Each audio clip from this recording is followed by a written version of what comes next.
Hello दोस्तों, welcome to sleepy classes. तो आज के इस सेशन में हम जानेंगे कि किस प्रकार के कंसर्न्स रेज किए गए हैं आरबीआई द्वारा ऑन द एनबीएफसीज। तो रिसेंटली मॉनेटरी पॉलिसी कमेटी की मीटिंग हुई, जिसमें जो बहुत उम्मीद थी कि रेपो रेट कम किया जाएगा वो नहीं किया गया। हालांकि जो स्टांस है आरबीआई का उसे न्यूट्रल कर दिया गया है। तो पहला होमवर्क तो आपका यही है, ये न्यूट्रल स्टांस का क्या मतलब है, जरा कमेंट बॉक्स में मेंशन कीजिएगा। अपार्ट फ्रॉम दैट एनबीएफसीज की प्रेज भी की गई कि जी हाँ, इन पर्टिकुलर फाइनेंशियल इंस्टीट्यूशंस द्वारा क्रेडिट ग्रोथ में बहुत ज्यादा कंट्रीब्यूशन देखने को मिला है। But at the same time यहां पर शक्तिकांत जी ने यह भी कहा है कि कुछ कंसर्न्स हैं इन एनबीएफसीज के ऑपरेशन से रिलेटेड। तो ये जानते हैं किस प्रकार के कंसर्न्स यहां पर हाईलाइट किए गए हैं, जो कि कहीं ना कहीं मेंस पर्सपेक्टिव से भी आपके लिए इंपॉर्टेंट बन जाते हैं यदि आपको बैंकिंग सेक्टर या फिर फाइनेंशियल सेक्टर से रिलेटेड कुछ कंसर्न्स वहां पर मेंशन करने हो, चैलेंजेस वहां पर मेंशन करने हो। राइट, चलिए शुरुआत करते हैं। बट उससे पहले एक छोटी सी पीस ऑफ इंफॉर्मेशन आप सभी के लिए, जो कि 2025 के लिए प्रिपेयर कर रहे हैं, कि आप सभी को पता है करंट अफेयर्स की कितनी इंपॉर्टेंस है हमारे इस एग्जाम की प्रिपरेशन में। तो उसी के बेसिस पर एक डेडिकेटेड करंट अफेयर्स प्रोग्राम हमारे द्वारा रन किया जा रहा है, जिसमें मंथली बेसिस पर हर एक सब्जेक्ट के लाइव क्लासेस कंडक्ट की जाती हैं। कि मान लीजिए अगर आपका भी अक्टूबर का महीना चल रहा है तो भैया अक्टूबर के करंट अफेयर्स हम नवंबर फर्स्ट वीक में वहां पर डिस्कस करते हैं, एज वेल एज जो भी रेलेवेंट इन्फॉर्मेशन है with respect to static portion उससे भी हम लिंक करते हैं। एंड अपार्ट फ्रॉम दैट कहीं ना कहीं हर एक करंट अफेयर में यही कोशिश रहती है कि थोड़ा prelims as well as mains perspective से उस करंट अफेयर को वहां पर डिस्कस किया जा सके। तो डेफिनेटली जाके चेकआउट कीजिए हमारे इस प्रोग्राम को, डेमो लेक्चर्स देखिए, एनरोल कीजिए एंड अपनी प्रिपरेशन को और बेहतर बनाइए। चलिए तो आज के टॉपिक के बारे में बात करते हैं, बट शुरुआत करने से पहले एनबीएफसीज क्या है आइए थोड़ा सा समझने की कोशिश करते हैं। देखिए, ये उस प्रकार के फाइनेंशियल इंस्टीट्यूशंस हैं जो कि बिल्कुल यहां पर फाइनेंशियल सर्विसेज या प्रोडक्ट्स कंज्यूमर्स को प्रोवाइड करते हैं, बट इनके पास बैंकिंग लाइसेंस अवेलेबल नहीं है। ये बैंकिंग सर्विसेज प्रोवाइड नहीं करते। कि यहां पर जो कस्टमर्स के पास ऑप्शंस रहती हैं, हमारे देश के लोगों के पास ऑप्शन रहती है कि अपना पैसा जाके बैंक में जमा करवा सकें, वो सर्विसेज इनके द्वारा ऑफर नहीं की जाती। ये किस प्रकार की सर्विसेज ऑफर करते हैं, या आपकी जो इंश्योरेंस कंपनी है वो एज एन एनबीएफसी यहां पर काम कर रही है, म्यूचुअल फंड हाउसेज यहां पर है, राइट, फैक्टरिंग कंपनीज हैं जो कि एमएसएमईज को उस प्रकार का वर्किंग कैपिटल यहां पर प्रोवाइड करते हैं। तो ऐसी बहुत सारी आपकी ऐसी फाइनेंशियल कंपनीज रहती हैं जो कि बैंकिंग सर्विसेज ना प्रोवाइड करते हो, जिनके पास बैंकिंग लाइसेंस ना होते हुए अपार्ट फ्रॉम दैट बाकी फाइनेंशियल सर्विसेज यहां पर दी जाती हैं, जिसके चलते इन्हें हम एनबीएफसीज का नाम यहां पर देते हैं। तो जनरल क्राइटेरिया यहां पर क्या कहता है, यदि कोई भी पर्टिकुलर ऐसी कंपनी एनबीएफसी का लाइसेंस ऑब्टेन करना चाहती है आरबीआई से, देखिए ध्यान रखिएगा आरबीआई ही इनका यहां पर रेगुलेटर भी है। तो अकॉर्डिंग टू द आरबीआई यदि कोई भी ऐसी कंपनी है जिनकी इनकम फाइनेंशियल एसेट्स के माध्यम से यहां पर जनरेट हो रही है, राइट, क्योंकि इनकम फाइनेंशियल एसेट्स से आ रही है, जितना भी उनका इनकम है उसमें से 50% से ज्यादा उनकी इनकम फाइनेंशियल एसेट्स से आ रही है, राइट, या उनके जो टोटल नंबर ऑफ एसेट्स हैं उसमें 50% से ज्यादा मात्रा फाइनेंशियल एसेट्स हैं, राइट। तो उस पर्टिकुलर कंपनी को एनबीएफसी कहलाने का बिल्कुल हक है। वो जाके आरबीआई के पास अपने लाइसेंस की मांग कर सकता है कि जी भैया मुझे यहां पर रजिस्टर कर लीजिए, मैं इस प्रकार के ऑपरेशंस को अपना कंटिन्यू करना चाहता हूं। ध्यान रखिएगा आरबीआई ही यहां पर रेगुलेटर भी है, राइट।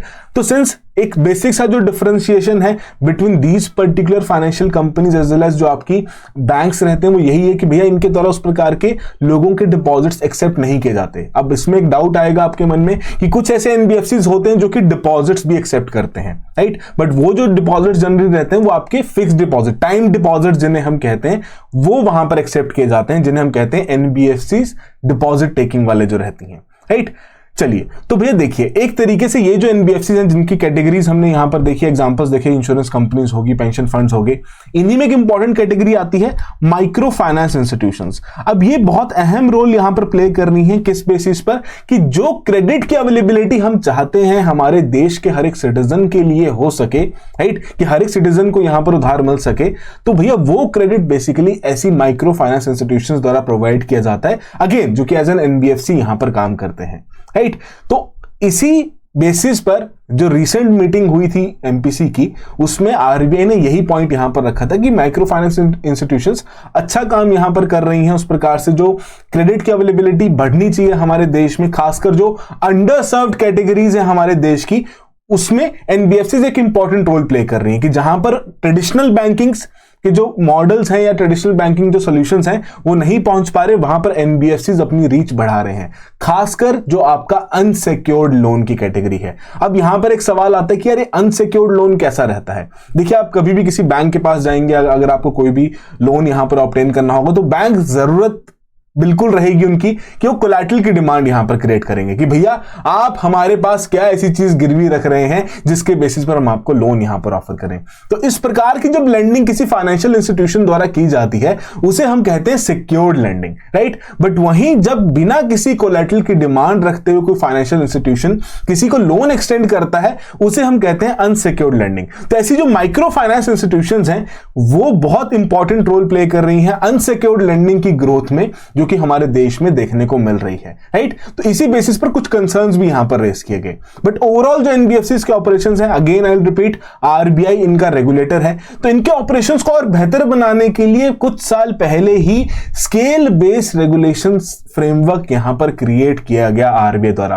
कि देखिए, इतने नंबर ऑफ एनबीएफसीज यहां पर अवेलेबल हैं, सभी के बराबर, सभी के ऊपर तो एक बराबर रेगुलेशन नहीं लगा सकते ना, है ना। तो कुछ ना कुछ तो कैटेगराइजेशन यहां पर करनी पड़ेगी, कौन कौन से एनबीएफसीज के ऊपर ज्यादा रेगुलेशन रखनी है, इनके ऊपर ज्यादा सुपरविजन रखना है। तो उसी को मद्देनजर रखते हुए यहां पर आरबीआई द्वारा एसबीआर फ्रेमवर्क इंट्रोड्यूस किया गया, जिसके बाद से यह चीज नोटिस की गई है कि जी हां, एनबीएफसीज के जो ऑपरेशंस हैं, एनबीएफसीज के जो एसेट क्वालिटी है, उनके जो एनपीएस का नंबर है, उनकी जो कैपिटल अवेलेबिलिटी है वो इंप्रूव होती हुई देखने को मिली है। अभी रिसेंटली हमने जो सितंबर मंथ के करंट अफेयर डिस्कस किए हैं वहां पर इन्हीं पर्टिकुलर फैक्ट्स का जिक्र भी किया है, राइट। जो हम करंट अफेयर क्लास की बात कर रहे थे उसी का पॉइंट मैं यहां पर रख रहा हूं, राइट।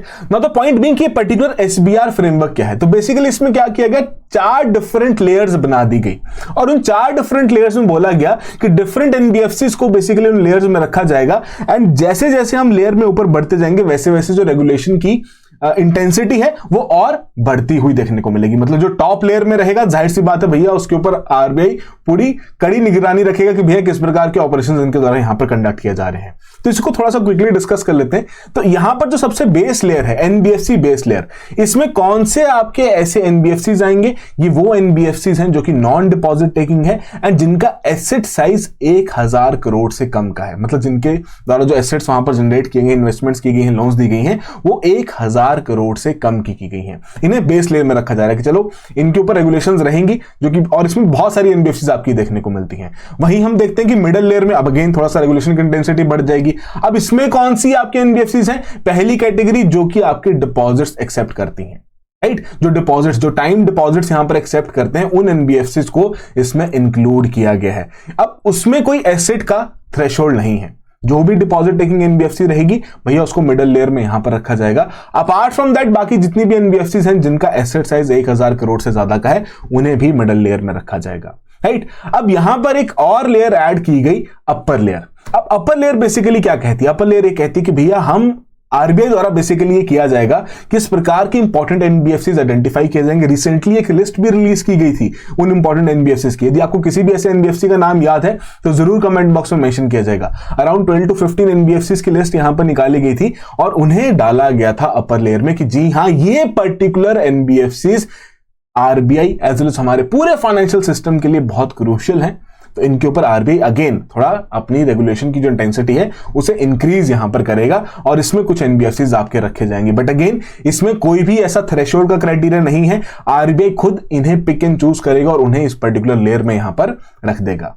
अब सबसे जो टॉप लेयर है यहां पर एक टर्म लिखी गई, आइडियली रिमेन एम्प्टी, कि ऐसी कोई भी एनबीएफसी ना रहे जिसके ऊपर आरबीआई को इतनी कड़ी निगरानी रखनी पड़े कि उसको टॉप लेयर में यहां पर डालना पड़े। तो आइडियली ये जो लेयर है वो एम्प्टी रहेगी, बट हां लगे कोई ऐसी एनबीएफसी जो बहुत बड़े साइज में कन्वर्ट हो चुकी है, बहुत इंपॉर्टेंट रोल प्ले करती है और उसमें किसी प्रकार की डिस्क्रिपेंसीज देखने को मिल रही है, तो भैया उस एनबीएफसी को भी इस टॉप लेयर में रखा जा सकता है, राइट। तो एक बेसिक अंडरस्टैंडिंग कि भैया कैसे आपका एसबीआर फ्रेमवर्क यहां पर काम करता है।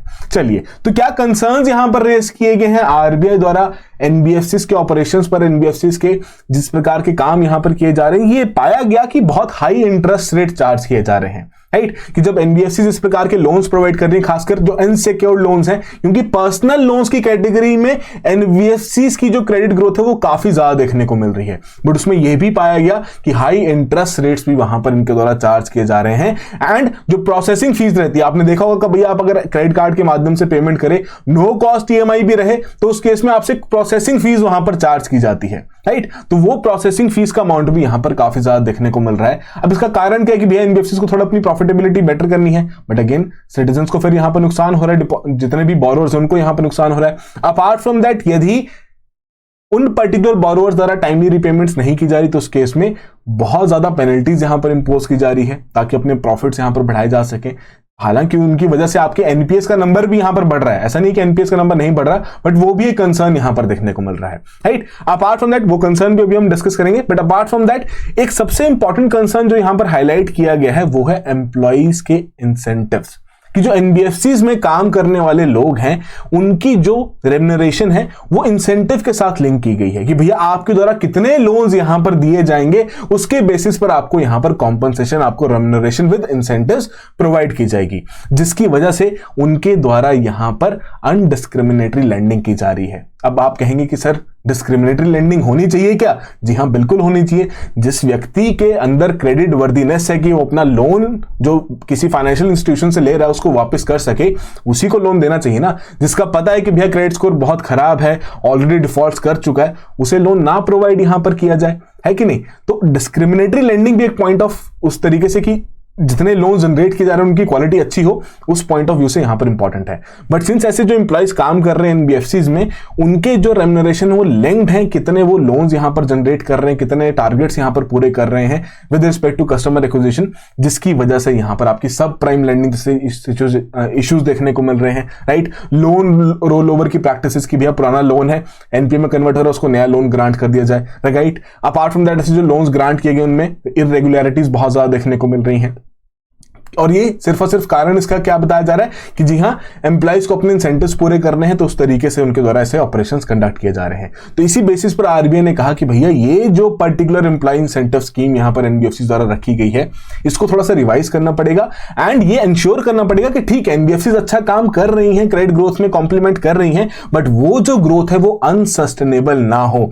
ऐसे लोगों को उधार ना दिया जाए जो कि ऑलरेडी डिफॉल्ट्स कर चुके हैं, जिनका ऑलरेडी क्रेडिट स्कोर बहुत खराब देखने को मिल रहा है, जिसे हम एक तरीके से सब प्राइम लेंडिंग भी यहां पर करते हैं, राइट। अपार्ट फ्रॉम दैट एक और मेजर कंसर्न यहां पर क्या देखने को मिला, जैसे एफएटीएफ की जो आपकी रिव्यू हुई है जिसको हमने डिस्कस भी किया था, राइट। तो एफएटीएफ का जो रिसेंट रिव्यू हुआ उसमें यही कहा गया है कि भैया ऐसे छोटे छोटे जो आपके फाइनेंस बैंक्स हैं, कोऑपरेटिव बैंक्स हैं, जो आपके स्मॉलर लेंडिंग इंस्टीट्यूशंस हैं, एनबीएफसीज हैं, उनके माध्यम से भी कंसर्न्स देखने को मिल रहे हैं कि मनी लॉन्ड्रिंग के रिस्क अटैच्ड है, राइट। कैसे आपके इनऑपरेटिव अकाउंट्स हैं या एक ही पैन कार्ड पे मल्टीपल अकाउंट्स वहां पर रजिस्टर करवाए गए हैं, या फिर लोगों ने अपने अकाउंट्स वहां पर बना रखे हैं और उन्हें पता भी नहीं कि भैया उनके अकाउंट्स वहां पर बने हैं, बस किसी ने उनको पैसा दे दिया है कि भैया अपने अकाउंट्स यहां पर बना दो, हम यहां पर उसके माध्यम से कुछ ना कुछ ट्रांजेक्शन यहां पर करते रहेंगे, मनी लॉन्ड्रिंग वाले ऑपरेशन यहां पर देखने को मिल रहे हैं। तो वो भी कंसर्न यहां पर हाईलाइट किया गया है, राइट। तो ये मेजर 4 कंसर्न हैं जो कि रिसेंटली एमपीसी की मीटिंग में बात रखी गई, जिनके ऊपर फोकस करने के लिए कहा गया एनबीएफसीज को कि भैया आपको इनके ऊपर काम करना पड़ेगा। और ऐसा नहीं कि आरबीआई इन चीजों को बहुत ही हल्के हाथों लेता, नहीं। हमने टाइम टू टाइम देखा कि आरबीआई पहले कंप्लायंस को फॉलो करने के लिए कुछ समय भी देता है ऐसे फाइनेंशियल इंस्टीट्यूशन को, चलो कोई बात नहीं, अगर आपसे थोड़ा बहुत कुछ ऊपर नीचे हो चुका है एक टाइम पीरियड ले लीजिए, आप इसको पूरा कंप्लीट अच्छे तरीके से ट्रैक पर ले आइए। बट जब आरबीआई को लगे कि मल्टीपल टाइम कंप्लायंस को फॉलो नहीं किया जा रहा, तो भैया उस समय पे आरबीआई द्वारा उस प्रकार की रिस्ट्रिक्शंस भी वहां पर लगा दी जाती हैं एनबीएफसीज के ऑपरेशंस पर कि भैया नए लोन्स आप जनरेट नहीं कर सकते, नया एसेट यहां पर जनरेट नहीं कर सकते, राइट। तो बिल्कुल यहां पर कहा जा रहा है इन एनबीएफसीज को, और ऐसे नहीं कि सभी एनबीएफसीज का ऐसा हाल है, नहीं, कुछ कुछ पर्टिकुलर आपकी कैटेगरी, खासकर एमएफआईज जो आपके माइक्रो फाइनेंस इंस्टीट्यूशंस हैं, राइट, हाउसिंग फाइनेंस इंस्टीट्यूशंस जो कि इस प्रकार के हाउसिंग फाइनेंस लोन्स प्रोवाइड करती हैं, उनके केस में कुछ प्रैक्टिसेस यहां पर देखने को मिली हैं। उसी बेसिस पर सभी एनबीएफसी को कहा गया कि वर्ड ऑफ कॉशन है कि आपको इन पर्टिकुलर प्रैक्टिसेस को कंट्रोल में रखना है, कोशिश करनी है कि जो आपकी क्रेडिट ग्रोथ हो बिल्कुल सस्टेनेबल तरीके से हो, किसी प्रकार के आपके टारगेट्स पूरे करने के लिए, एम्प्लॉइज के रेम्यूनरेशन के लिए यहां पर किसी प्रकार की आपकी अनडिस्क्रिमिनेटरी लेंडिंग ना की जाए, थोड़ा देख के ही यहां पर उधार दिया जाए ताकि उस प्रकार से जो क्रेडिट ग्रोथ रहे वो सस्टेनेबल देखने को मिले।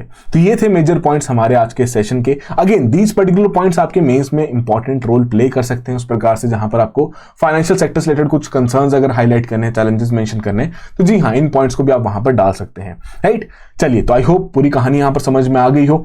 स्टार्टिंग में जो मैंने आपसे सवाल पूछा था कि न्यूट्रल स्टांस यहां पर आरबीआई ने अनाउंस किया, उस न्यूट्रल स्टांस का मतलब क्या है, कमेंट बॉक्स में जरूर मेंशन कीजिएगा। So that will be all the very best, have a good preparation.